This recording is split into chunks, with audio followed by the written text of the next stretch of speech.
you got to create your own fucking heroic story. Like, you're the only fucking hero that will ever fucking come in your life.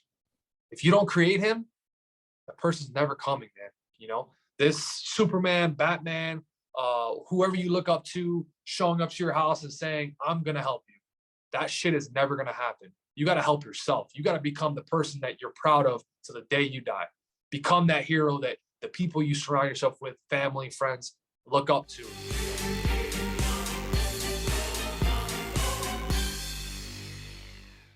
All right, we're rolling. I'm super excited today to welcome Julian Serrano. He's a firefighter down in Florida, a smoke diver. He is the resident medic at the Modern Day Night Project, and ultra runner, just a savage servant, a good friend of mine. I'm pleased to welcome you on the show, Julian. Looking forward to the conversation. Hey, man, thank you for having me. I appreciate it. Yeah, no, it's my honor. I've gotten to know you a bit through the Modern Day Night Project. I'm sure we'll talk about that a little bit. You had some words of wisdom for me through that process. And we also did the Father-Son Squire. I think you were there as medic for a couple of those, but we got a lot of cool stuff we can cover. We're both in the sort of athletic space, right? You're a big time ultra runner. And you do a lot of stuff for the community through fire and otherwise that I really want to dive into, because all this encapsulates kind of living the most out of your life. You're a super experienced guy, despite, relatively young in age. You've seen a lot, done a lot, and really looking forward to your insight on some things.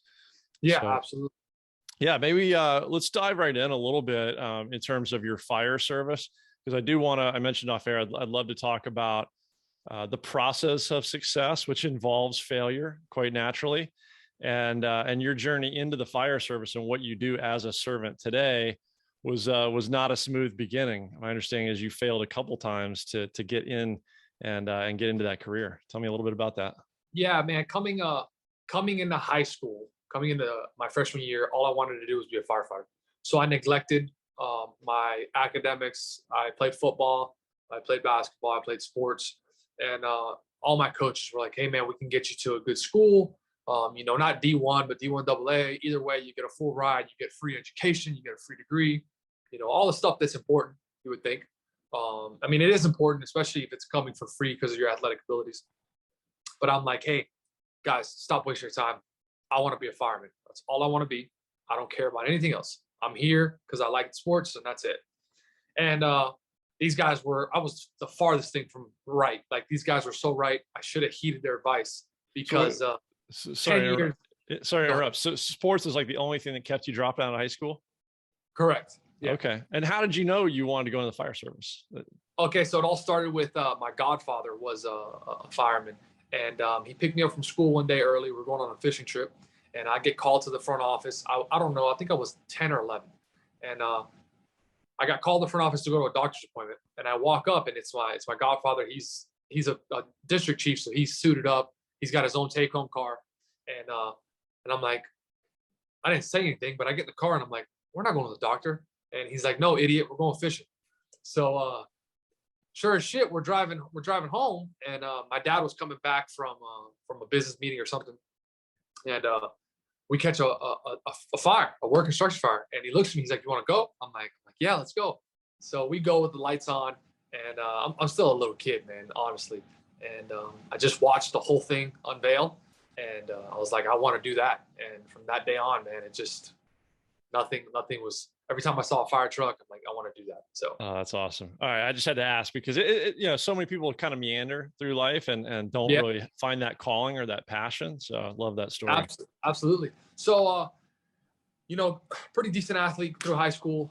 Nothing crazy. Didn't have the mindset I have. Pretty spoiled kid growing up.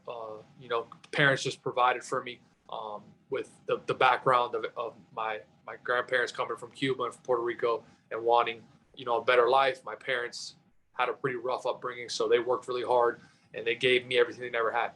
And I'm super thankful for that. But with that comes a pretty weak mindset, right? I never really struggled, to be honest. And 6 months before graduate high school, I break my ankle and I gain about 70 pounds, 60, 70 pounds. I go get my EMT certification, which is the medical side of it. And there's nothing physical about that. So I passed that, and then I go to fire school, right? Well, I had neglected my fitness for now, coming up on a year, and go to fire school with this pipe dream of, I'm Julian and I can get through anything. And I failed, right? I failed because of my physical condition, because of my mindset. And it was the first real failure of my life. And from that, I came to a decision, and I call it the decision that every human comes to. You come to a decision where you're going to either change your reality or accept your reality. And, it came from one night, just looking in the mirror and realizing that I wasn't the best version that I could be. And I've always wanted to be the best version of myself. I always wanted to be the best, and I wasn't doing it. And I'm like, this is enough's enough. Like, this isn't the life I want. So I made that decision to not accept the reality that I was living and change it.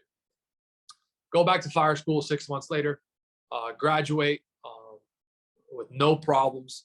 And then I got hired 2 weeks after fire school. So.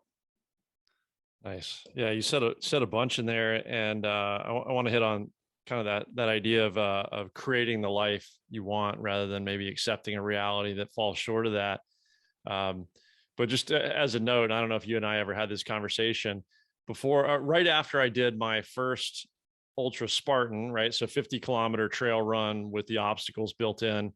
So was in pretty good physical shape at that point, I thought. And by the way, like, when I discovered obstacle course racing, I was still playing soccer 4 days a week. So I thought I was in pretty good shape. Right. And then I went and did something that involved a whole lot of different movement, different types of strength, different functional fitness. And it humbled me. Right. And it was like, cool, there's another level here. Let me lean into this challenge. And then right after I'd done that first ultra, a buddy of mine in the fire department down here in Chula Vista, he goes like, hey, we've got a workout for some of the kids that are coming into fire school, like pre-fire school. We're getting them physically ready. Right. So that stage of life you were at, right?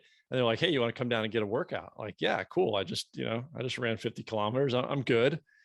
But again, it's like very functional, and it's oriented to the kind of things you're going to do on the job. So like, how often are somebody crawling sideways dragging a 60-pound sandbag? Well, I'd never done that in training, right? Or more explosive movements or stuff off the ground.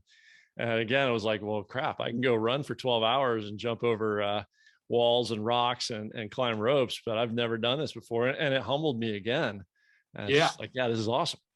Yeah, absolutely, man. It's firefighting is a unique thing when it comes to an athletic standpoint, because it's a combination of strength from the gym. It's a combination of cardio from running, biking, but then it's a combination of doing that HIIT workout stuff with weight, because you're always operating with weight on you or carrying weight to something, and under a high capacity workload, you need to be able to maintain that heart rate at that level and it be okay, because it's going to be up there for 15 to 30 minutes. And it's just different from running, because running, you're at a pretty like medium heart rate, not too high, not too low, unless you're doing sprints. And then when you're weight training, you're at a really low heart rate. So it's kind of a interesting balance of athleticism from the standpoint of an athlete, that it really can't be mirrored on because of the heat portion, right? When you throw on turnout gear, you can't really mirror heat, right? You can go do a workout outside that's hot, but when you throw on, 40 pounds of turnout gear where you sweat and it doesn't evaporate, like, it gets pretty warm. So yeah, it's a very unique form of athleticism. And I guess, again, to kind of go towards like creating that life and having that vision, I'll also share with you, I got a chance to do a 24-hour ride along with that same CVFD. And like, I thought we'd be doing, like, I can go out and see them, structure fires and whatever. There wasn't, we were nonstop for 24 hours, almost nonstop for 24 hours, the very busy station that I rode along with, and not a single fire. right. Not a single fire. Right. So I saw these guys dealing with some ugly stuff. But it all came down to just helping people, and to do this like day in and day out. These guys were just consummate professionals, and and did it with an equal smile and passion and positivity to help each individual they got called out to. Like, I didn't see it weigh on them differently in the 24th hour than the first hour. And it just occurred to me, kind of back to what you're saying, you really have to have a calling to that. And I think you really have to have a vision and a passion for wanting to serve in that way to be able to make a career out of that for a period of time. Yeah, you have to be selfless. You have to have the public servant mentality of, you're not there for a check. You're not there for benefits. You're there to help someone that's in need, no matter what their need is. You're not there to judge. You're not there to humiliate anybody. You're there to bring a solution to a problem. Maybe to you it's not a problem, but to them it's a problem because they picked up the phone and called 911. Right. And that's a whole nother conversation that people go down this rabbit hole of, well, that's not an emergency. Well, that's your opinion. You know what I mean? It's just like politics. It's just like, diets. It's just like the type of athletes we have. Everybody's got a different thing, and it's in their perspective. It's what works and it's what they like, and that's their opinion. So it's not our job to have an opinion. It's our job to, like I said, to bring solutions to problems.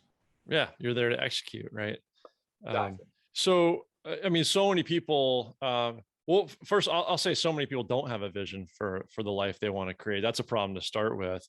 But even for those who do, oftentimes you go, well, I've got something that amounts to nothing more than a dream, right? Right. And they're not putting the work in to execute towards it, to make that future a reality. So, like, did you have a process at that point in your life of visualization, of really getting specific about the life you wanted to create, and how you went about that, especially when you failed or hit a setback?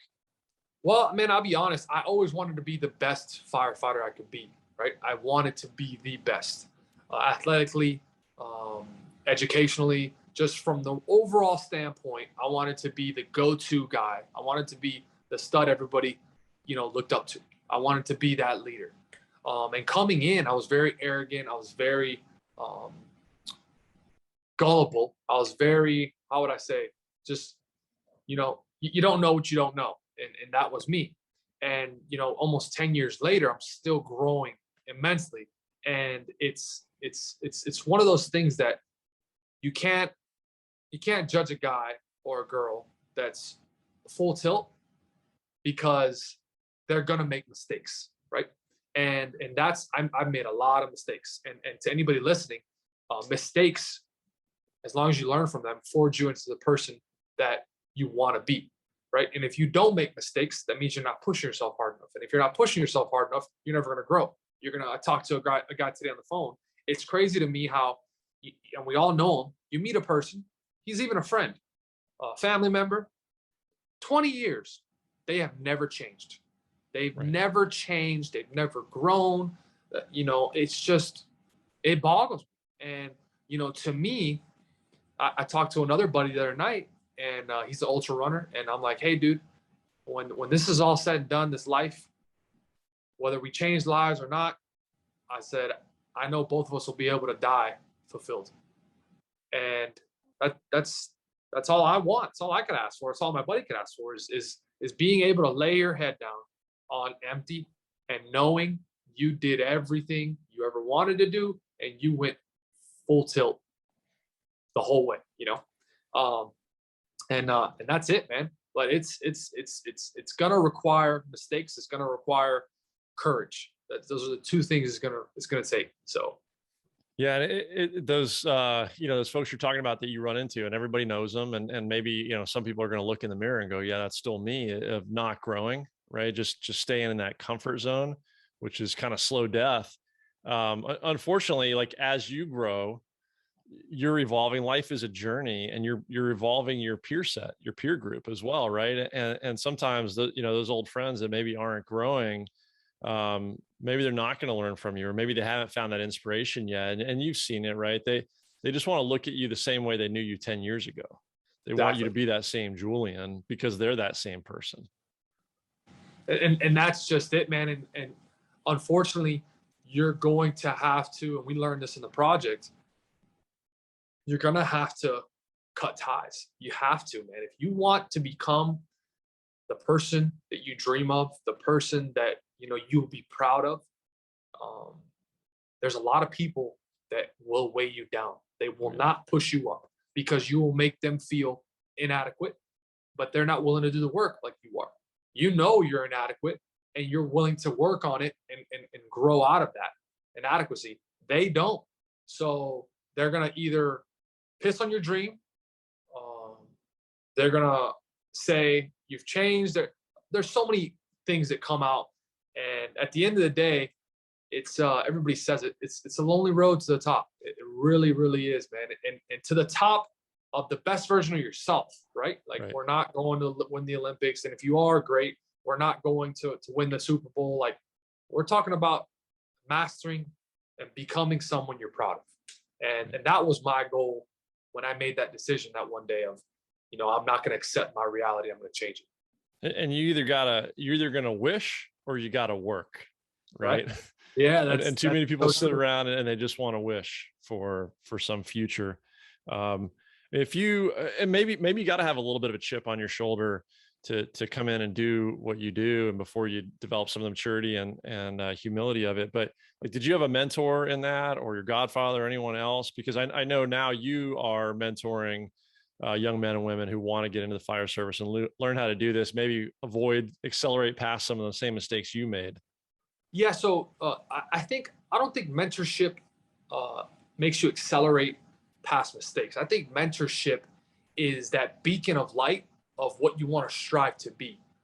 That beacon of it's possible, right? It's just like when the first person ran a sub 4 minute mile, Right. it was deemed impossible. That year, I think like 20 people broke the 4 minute mile. Right. So, and to me, that's what a mentor is, which I had in my godfather and some other friends that my dad, would they would all help me. That they were very high operating firefighters, chiefs of high ranking chiefs, and they did a career the right way. They were aggressive. They were they were firemen that I looked up to. They were men that I looked up to. They were husbands, fathers that I looked up to. Fucking awesome people, right? And they set the bar extremely high. And for me, I'm going to raise my bar even higher, right? Because I want to be better than them. I want to show them, prove them, and make them proud that with everything you've done, I'm going to do better. And as any mentor, you can't do anything but salute that person that wants to be better and do better. You see what I've done, so you kind of have a blueprint of like how to get here, and then you create your own blueprint of going to the next level. And then a person comes along and sees you at the next level, and they grow. And I mean, you just look at the world, technology, physical attributes, everything is growing. I mean, you look at people try to compare Michael Jordan and LeBron James. Like, you're talking a time where like this guy LeBron, look how old he is, and he's operating at a very, very high level. Where guys back in the day, they couldn't operate at that level because they didn't have the nutrition, they didn't have the science, they didn't have the training, they didn't have the recovery. So everything's evolving, and there's always going to be a new bar, a new level set. And I think a mentor is in your field is that person that is like that beacon. I want to be that person. You get there and you grow a little farther, and you go a little more above than what that standard would set from him. Or So her. would you, maybe that's a great distinction, mentor, maybe mentor from coach. What would you call what you offer in the fire school prep? Is that more of a coaching? Or is it just physical preparation? Is it mental? So it's both. So I offer a program that gets you ready to physically be the fit firefighter to dominate fire school, and to be the physically fit firefighter for that rookie academy with the fire department. And then I offer a mentorship that is 8 weeks long, where each week I pour into you through a Facebook Live group where I speak about a topic that is super important to your foundational principles of being a firefighter, like integrity, leadership, teamwork, fire department scenarios, interpersonal skills, all of these things that are super important that I have learned through the 10-year career that I've operated in, that I do feel are beneficial, because you can now make better decisions. You can apply these things day one to your interview, to your fire academy, and be somebody that is more aware, I like to say, right? Because like we talked about before, if you don't know what you don't know. But now if you have myself teaching you these lessons, you know what's expected. You know what a good leader is. You know what a good team player is. You know when there's conflict, how to like buff and flank and win a situation. You know what situation's worth fighting and what's not. These are all things that I've learned through mistakes, through head in the wall, head in the wall, head in the wall, pissed off people, you know. So now, if I could give back and people could come in with more awareness and more knowledge, then I feel that that's a better candidate that I will work with one day. And that's ultimately why I created this program, is because I want to work with people that have an understanding of what's expected, what they need to strive to be, and how they can get there. That's awesome. Yeah, and we'll get links up to that site for any young men or women who are interested in that field and want to take advantage of that service. I saw your price tag on it. It's a ridiculous value to be able to learn from you for that. And I'm hoping, you know, maybe you'll start to do. I mean, you do this already as an element of the Modern Day Night Project for men. You do it as an element of the father-son event and the Squire offered by the same group. I mean, I hope you'll continue to apply your leadership across the seasons of your life, including as an ultra athlete and a beacon in that sport. I know you're kicking ass in it, but you're still young. In fact, you're very young for relative to where ultra runners peak in terms of age, almost just getting started in a sense. No, I am just getting started, man. I talked to my coach this morning, and she we got to the trail. We got a little trail here. It's actually a dump that they converted into a nice trail. And she didn't say anything. She was like, she looked at me, she kind of nodded, and we jumped on the trail and she took off. And I'm like, oh, it's going to be one of these mornings. And she's just testing me to see if I could keep the pace. And I did. And, you know, we compared heart rates. And she's like, I've been doing this for 15 years. You've been doing this for 3. And no comparison. My heart rate was 170, sustainable, right? I sustained it the whole time. And her heart rate was, I think, 140, 135. So tremendously different effort. And it just goes to show the time collapse, or the time, not time collapse, time gap of endurance training, you know? Right. So, and you can't shortcut that. I can't get to where she's at. It takes time. So, you know, I'm young in it, and my goal is to be a 60-year-old still running ultras. So nice. That's what is that? I'm 27, so 13 will be a 40. So 23. So 30 years away. So yeah. No, it's totally possible. You go back to like the, you know, what you're saying with LeBron or like Brady, you know, the technology we've got, the nutrition we've got, the supplementation we've got. And then just, you know, recovery, like the approach to training and recovering. Do you know Dr. Maffetone, like the Maffetone method that's been used in triathlons? I'm going to send this to you, but it kind of, when you're mentioning heart rate, it's a lot of you know, low heart rate, building that aerobic base. So he was a triathlete, Ironman triathlete himself, I believe, and took some top triathletes and put them through this training method. And you know, they weren't necessarily going back out after they took his approach to build this base at a accelerated pace, but whatever pace they were running, it was a ridiculously lower heart rate, kind of like you're saying with your coach. Instead of just being able to go, you know, to the wall at 170 and sustain it, they were running the same pace now at 130 to 140. Right. And that's just consistent training over time. That's all that is. That's getting your body used to operating at a high level with the low effort output, you know. Right. So yeah, low literal and perceived effort. So you've attempted some big hairy ass races, right? Leadville. So for people who don't know, or some people have tried the go after the mountain bike or the cycling aspect of Leadville. So this is at altitude in Colorado. You're dealing with, I think, a few 14ers. Altitude wise, and 100-mile race. Is that the deal? So Leadville is the highest city in the contiguous United States. It sits at 10,800 feet, and the race gets up to 13,000. Okay. So you're running at 10K. Your average Olympic athlete trains at 6K. So you know, people from Kenya, people from Colorado that are in Boulder, that are, you know, very high level athletes, their training is at 6K. So now you're running at 10K, and altitude is a huge factor on top of 100 miles, and then on top of gaining elevation in that 10,000 foot, you know, in all those area conditions. running. Yeah. So it's a 50-mile out and back. It starts in the city of Leadville, which if you've never been, I highly recommend everybody out there to go. It's a little town that is amazing. They've kept it little, and it's an amazing little town. And it's 50 miles through the Rocky Mountains. You turn around and you come back. You can't get a pacer until mile 60. So the last 40 miles you can get a pacer, and basically what that means is just somebody to keep you company and somebody to kind of grind out the last half with you.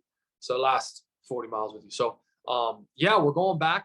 I DNF'd last year. So DNF, for anybody that doesn't know, did not finish. And it was a hell of an experience, man. I learned so much about myself last year. I went into it with the wrong mindset. And outside of training, mindset is everything. You have to train for any, you know, big endurance event. I don't have to tell you that. And I was physically in the best shape of my life, but I was mentally caught up in a lot of things that weren't aligned with running 100 miles, if that makes sense. Yeah. And you know, I could, and the biggest thing I took from it is ownership. I could have said I rolled my foot, hurt my foot, and it was an accident. I could have left it at that. It was an accident. Right. But that's not the truth. That's not going to help anybody, and it's not going to help myself. And like we talked about earlier, I'm not going to accept that reality, right? I'm going to change that reality and make sure it doesn't happen again. So I have to dig into, why did I roll my foot, right? Was it avoidable? It was avoidable. It was, we had just jumped on this single track, and a guy that had run it many years, we started talking. He's like, "Hey man, you should slow down. This is a technical terrain." I'm like, yeah, man. Sounds good. I didn't slow down, and there went my foot, you know? So it was a lesson that it was very, very needed. And I didn't go to Leadville that year to finish it. I went to suffer for, what was it? I rolled it at mile 7. So I ran 40 miles total. So 33 miles I ran with a fucked foot. I mean, hobbling at a very slow pace. It was a long day. So yeah, I saw you out there. I was following along. And yeah, kudos, man, for owning it and everything you can learn from it and what you can take from it and come back, you know, in a better place mentally and physically this year. Let me ask you, I had this experience in an ultra. I DNF'd in November, and I came across a dude I had been like trading places with all day, and he was sitting down. I go, "Hey brother, what's going on?" And he goes, "Oh, I twisted an ankle." I'm like, "Come on, man, let's go." And he goes, "You know what? I'd rather just call for the med guys now rather than having to DNF at like, you know, mile 30 later on." I'm like, "All right, well, we'll see you next time." Right. So I keep going, and I had already started getting this thing. I just got in my own head, right? I got in my own head with a bunch of stuff. We don't have to go into it. And I got to this obstacle where I've never failed this obstacle before. And I ended up failing it, falling from it, and twisting my ankle. Oh, and that's not the reason I DNF'd, but it, you know, it became a challenge. And I just like, I started wondering to myself, did I manifest that? Right. 100%. Right? Like all of a sudden I see this guy, and I thought we were like both kind of running neck and neck. And all of a sudden he's got a twisted ankle. Did I just manifest my own twisted ankle? And to some degree, like, I'm just going to say yes. Like, you know, my mind put me in the position where that happened. Like, do you think about that at all? Did you manifest that eventuality some way? So, so you start the race early, man. You start the race at 4 a.m. on Harrison and 12th Street. I'll never forget Harrison and 12th Street. So it's not a corral start. So corral is groups at a time. It's a all at once start. So you've got 800 people on this street corner in this little city at 4 a.m, and it's quiet. Right, once the gun goes off, people start running. All you hear is footsteps and breathing. And as soon as the crowd separates because it turns into the groups of athletes. It turns into the guys that are coming to podium. It turns into the people that have been there before. So they're going to probably finish in the top 40 to 50. Then you got your 100 to 200, and then everything else falls back. People start walking from the jump, and they keep a consistent pace. And about 3 miles in, it was just me. I was alone, and it spread out to the point where I could see somebody in front of me. I could hear somebody behind me, but it's 4:30 in the morning, and my mind was so loud, right? I wasn't focused on the current position and place I was in. I was thinking of so many other things that had nothing to do with this 100-mile race, right? And I got so overwhelmed with all these things, and I told myself, I'm like, dude, your mind is so loud. You need to just let it go. And I told myself I should have stopped, sat down, closed my eyes, stopped, and just reset for like 3 to 4 minutes. And I didn't. I just kept running. 3 to 4 miles later, I hop on the single track, and that thing happened with my foot, right? And I think that thing, I know it happened with my foot because I wasn't focused and present in getting to the next aid station. I was so worried about so many other things, and that's a conversation for another time, that the first aid station wasn't even on my mind. And that was at mile 13. And man, when I got to that aid station, I have never felt the amount of energy that there was at that aid station. And it didn't do a thing for me because I was so mentally checked out because of my injury. That, and I tried, man. I didn't give my pain a voice. I just kept pressing forward. I kept pressing forward until the point where I clocked in the first aid station at 70. I was in 70th place. The next aid station at 22 miles, I was at 600th place. So all of those people passing. And, it was just a mental fatigue of just like taking souls. Like they all took my soul bit by bit till it got to the point where I'm like, what am I doing out here, man? And I was out there to learn about myself, it's plain and simple. So, no, I was just saying like, not everybody's going to go out and run an ultra, but maybe your challenge is a 100-mile race. Maybe your challenge is a 200-mile race. Maybe your challenge is getting off the couch. Maybe the challenge is being a parent or going to work or whatever, right? Like all this stuff, it's the same life lessons you apply. Running is just a metaphor, right? It's a solo sport and you're in your own head. It's you against you, and all these lessons, at the end of the day, you come back and apply them to real life. That's where it really hits the road. That's it, man. And you know what? It's a thing where you can disconnect from reality, right? When you run, some people are like, they talk so much shit, and they said, oh, you're running so much. What are you running away from? And I'm not running away from anything. I'm running to find what else can I be? What else can I do? What else am I leaving on the table? And to me, that's what running is. And running's hard, man. It's a hard fucking sport. It's a hard way of life. Like it teaches you some lessons that nothing else can teach you. And it's a battle. Like, within the last week, I've lost some battles every day with running. And after my workouts, I'm like, fucking got me, man. Got me. And you come back again the next day. I usually run every day, take a day off here and there. But, it just got to the point where recently I'm just like, you get me, man. And it's lack of sleep, it's recovery. And then part of it's running. Running is hard. Running, you're going to have weeks, days, months that it's just hard every fucking day. It's just hard. Heart rate can't get within range that you want it. Effort is harder than it should be. And it's not about that. It's about coming back the next day and showing back up to fight for some more. And that's the beautiful thing about it. And it's a primal thing. I'm sure you can relate to that.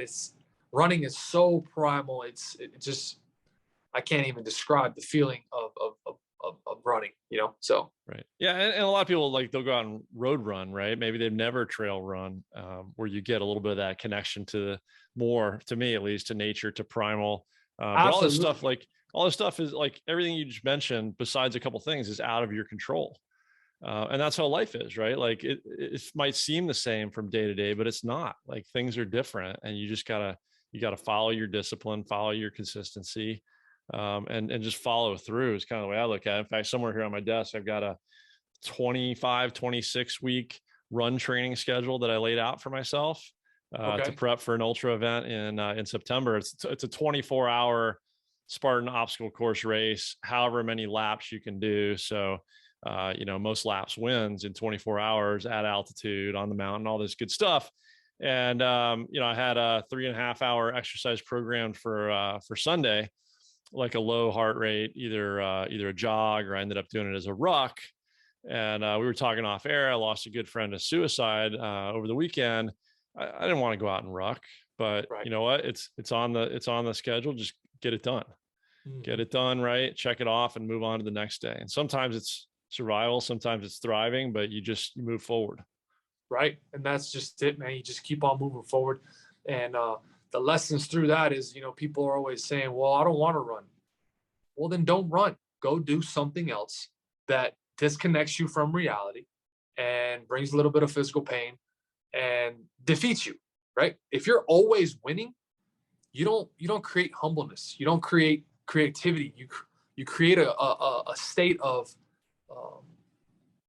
false confidence, I like to call it. It's just like, it's like a whole nother conversation we can get into, but how can you say you're a winner when you just beat a group of people that have, it's not the same. You're not competing against the same group of people with the same standards. Like, you're competing with something that's completely different. Right. And it's a false sense of victory. Like, it's not true. Like you're not a winner. You're not victorious. You're not elite. Like, it's a false status of a standard, and that's what it all comes down to, is what's your standard, and are you reaching that standard every day, and are you trying to elevate your standard in your life as a whole? And that's my mindset, is to every year elevate that standard, and that year live to that standard every day, that this is what I expect, this is what I'm going to do every single day until I get to that point.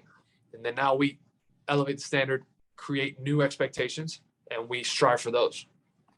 And you've got this podcast talk about mastery. To me, it's a continuous journey, right? You're never at the summit. There's always another peak, because there's always something to improve and grow. You've got a 30-year vision for an ultra career, and you've got some kind of a tenure, another 10, 20 years, whatever it is, in the fire service.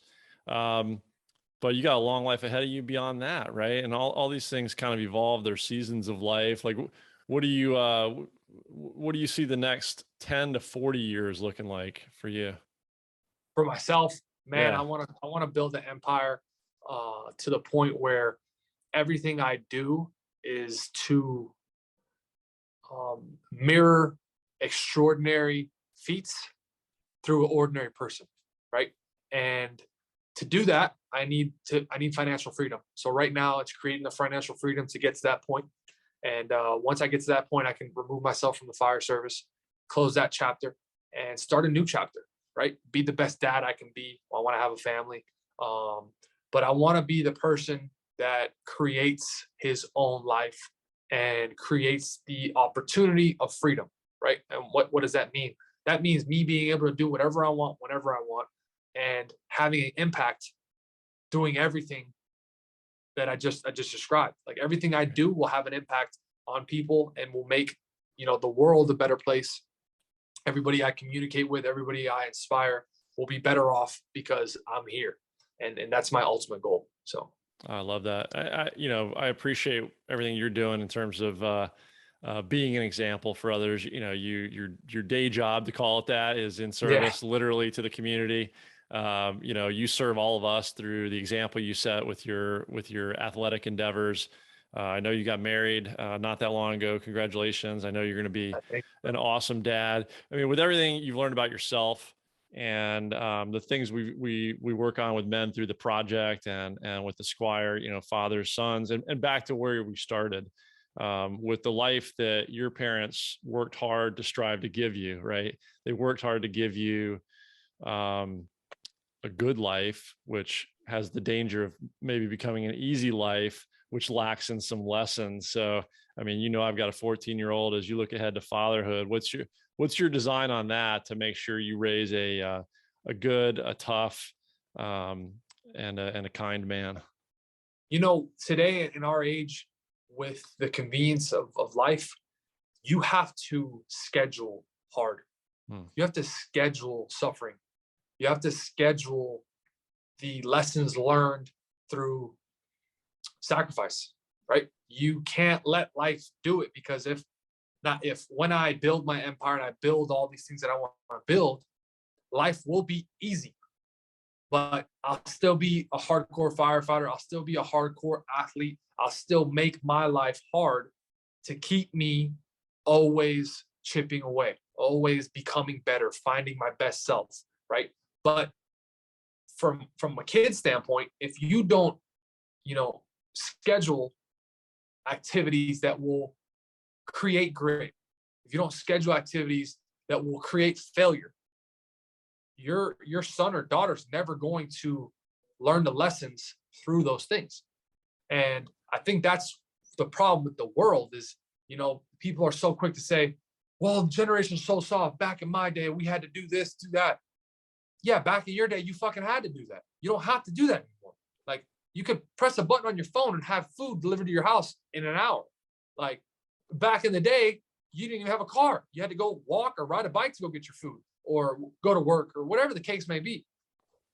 So now in today's age, you have to have the discipline to instill and schedule suffering, schedule things that will develop grit, things that, create adversity, and things that, will have you fail, right? Always creating the Misogi, not just for yourself, but for your family, on all accounts, to your wife, to the kids, and even animals. Animals really don't fail. They're pretty interesting things, but you need to have everybody as a unit go through difficult things and do things that increase confidence, that increase grit, and that is and you can see it, man. You can see people, you can see families that their younger, how would I say, offspring is tough because of the things they do with them, not because of the life they live. So that's my viewpoint on it. I like it. I like it. I know we got to wrap this up, but maybe just one more question on that angle. With the project, right? The Modern Day Night Project, 75-hour manufactured crucible, an immersive experience for men who want to put themselves in a chance to do hard stuff, schedule suffering, like you said, and a chance to fail. What's the biggest thing you see in guys who quit at the project? And I mean, that's probably something that shows up in the rest of their life, right? But what do you think the biggest thing is in the guys that ring the bell?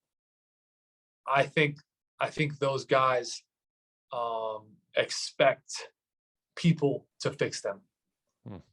They expect the world to fix their problems, and they show up, and the project immediately shows you nobody's here to help you. You're alone.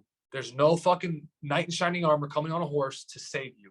And I talked to my buddy yesterday about this. You got to create your own fucking heroic story. Like, you're the only fucking hero that will ever fucking come in your life. If you don't create him, the person's never coming, man. This Superman, Batman, whoever you look up to, showing up to your house and saying, I'm going to help you. That shit is never going to happen. You got to help yourself. You got to become the person that you're proud of to the day you die. Become that hero that the people you surround yourself with, family, friends, look up to.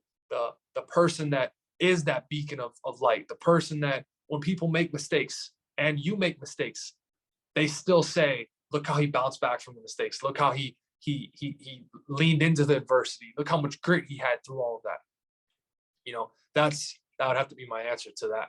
So yeah, no, I love that, brother. That really resonates with me too. And I think a lot of us could, if we're honest with ourselves, say the same thing. And we've all got work to do in that. Again, it's a continuous process. But Hey man, thank you, Julian, for taking the time. I'd love to have you back after. I know you got some big events on the calendar this year and some big successes ahead with that. So we'll do it again soon. But again, thank you for what you're doing for young men and women going to the fire service. We'll get links up to the training mentoring you do for that. We'll get links up to your social as well. I know you put a lot of stuff up on training, on mindset, and on your races themselves and your race team. Like no ultra athlete does it alone. And I appreciate just the time and the wisdom, man. It's always good. I appreciate you, dude. Thank you so much. Have a great day. You And too. I look forward to coming back on. Look forward to it.